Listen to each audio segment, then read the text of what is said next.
Mientras Pedro Sánchez sigue jugando a agarrarse al poder diciendo que él no sabía absolutamente nada, la policía, concretamente la Unidad Central de Operaciones, estrecha más si cabe el cerco sobre su mano derecha, José Luis Ábalos, un Ábalos que sigue demostrando que América no fue a hacer filantropía precisamente, sino a jugar al Monopoly.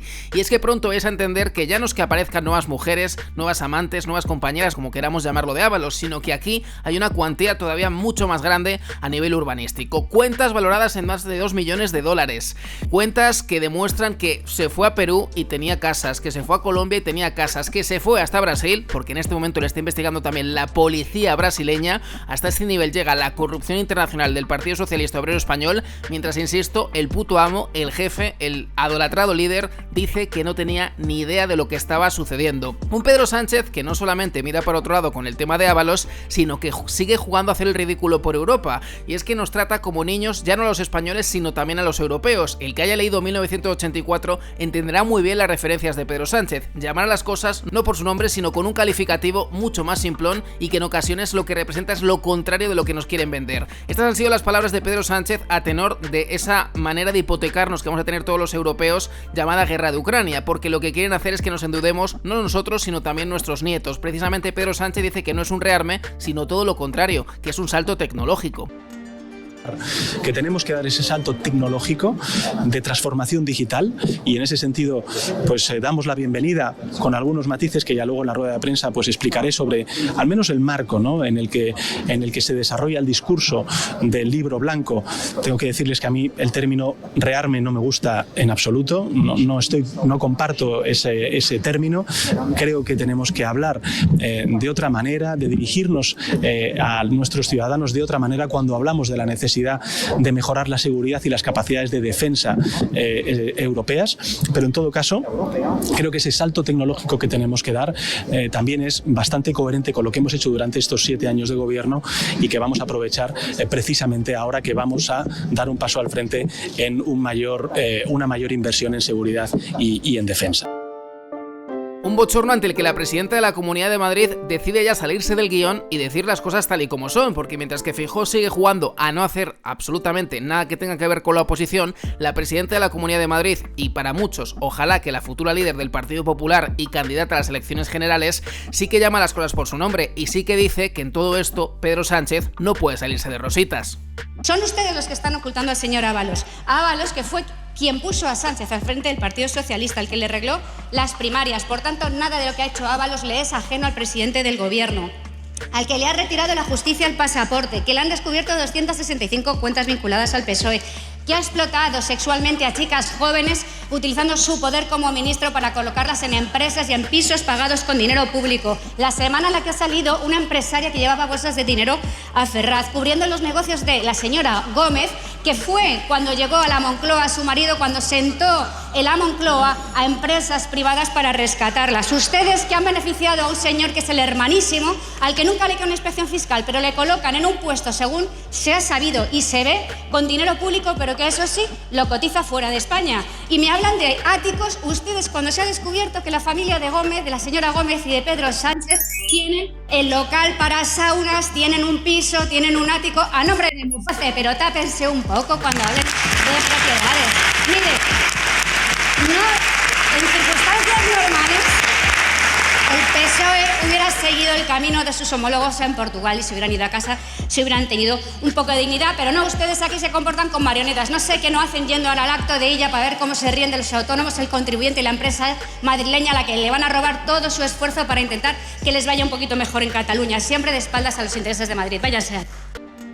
Un Pedro Sánchez que pacta con sinvergüenzas como la portavoz de Junts, quien precisamente en el día de ayer era noticia por negarse a comparecer con una bandera de España presente. Precisamente el periodista Vito Quiles, con su habitual manera de afrontar las cosas, se la cogía en las inmediaciones del Congreso y le decía que por qué le sale urticaria cuando da unas declaraciones con una bandera de España, pero cuando cobra la nómina del Estado español, ahí parece ser que no le molesta tanto. Perdone, señora Nogueras, ¿qué tal? ¿Podríamos hacerle una pregunta? Buen día. Es porque usted se ha negado a comparecer en una rueda de prensa con la bandera de España, sabe que ha suscitado mucha polémica, y después no tiene ningún problema en cobrar 113.000 euros al año del Estado español. ¿No hay como una ligera contradicción? Porque usted dice, no, odia a España, ¿no? O al menos eso es lo que simboliza, no quiere comparecer ante su bandera. Pero para cobrar el sueldo público de España, no tiene usted ningún problema. Usted como compañero, ¿qué le parece, no? Compatibilizar ese odio a España y cobrar 100.000 euros del Estado español. ¿No? Contradictorio. Que tenga buen día, señor Nogueras. Gracias. Todo esto mientras España sigue hipotecando su futuro, no solamente por los impuestos, no solamente por la demografía, no solamente por una población cada vez más envejecida y una capacidad, o mejor dicho, incapacidad de la gente joven, ya no solamente de independizarse, sino de formar una familia que está siendo subsanada con una inmigración completamente descontrolada, tal y como el propio Vito Quiles representaba con estos seres de luz que diría Silvia Ichaurrondo, que vienen a llenarnos de ilusión, de esperanza y a de alguna manera engrosar las listas de la población activa, nótese la ironía. Pues bien, esta es la realidad que algunos medios de comunicación, por no decir la mayoría, siguen silenciando. Los menas siguen acaparando los recursos del Estado, mientras que los españoles que tienen una carrera y que tienen una formación acaban labrándose un camino fuera, tal y como comenta en las últimas horas una persona que yo admiro mucho llamada Marc Vidal. En España hay una cosa que determinará el futuro y que nadie está teniendo en cuenta y que a mí me preocupa mucho. El año pasado de España se fueron 500.000 jóvenes. Medio millón de personas preparadas para meterse en el sector productivo se largaron. El anterior, 380.000. El anterior, 412.000. Hostia, en 3-4 años hay 1 millón de gente en condición de trabajar, a buscarse la vida fuera, porque aquí no la encuentran adecuada, porque no quieren dedicarse a poner cafés solo toda la vida. No quiero estar toda la vida en una empresa en la que no tengo ningún tipo de planteamiento futuro. Es decir, no todo el mundo está en condiciones de emprender. Eso es absurdo y no se le puede decir a todo el mundo que emprenda. Entonces la gente trabaja para alguien. El trabajar para alguien hoy en día en un país en el que los costes son tan altos, pues al final, normal que se vayan. Bueno, pues esa cantidad enorme de jóvenes que se han ido era el futuro de este país. Todo el mundo piensa en que volverá.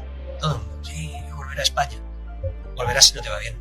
O sea, nadie se ha puesto a pensar qué significa que la gente se vaya de tu país de esa manera. ¿Alguien va a hacer algo? Y lo poco bueno que tenemos se lo quieren cargar, porque si algo no discute ningún español, ya sea de una ideología política o de otra, es que tenemos una gran sanidad y unos grandes sanitarios y médicos. Eso sí, las palabras de la ministra de Sanidad diciendo que cobran como ministros y que básicamente viven de puta madre, siguen levantando ampollas en el sector público. Tanto es así que precisamente un cirujano le lanza esta respuesta a la ministra sanchista. Desde luego no os lo podéis perder.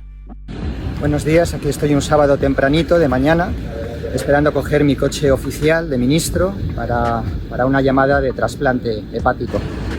Bueno, yo no creo que los médicos en este país estemos mal pagados. Por ejemplo, un médico cobra lo mismo que un ministro de media, ¿no? Creo que de todas las humillaciones que tenemos que aguantar a veces los médicos en España, desde luego que nos comparen con un ministro, especialmente tal y como está la política española en estos días, es casi de lo más humillante que nos pueden decir.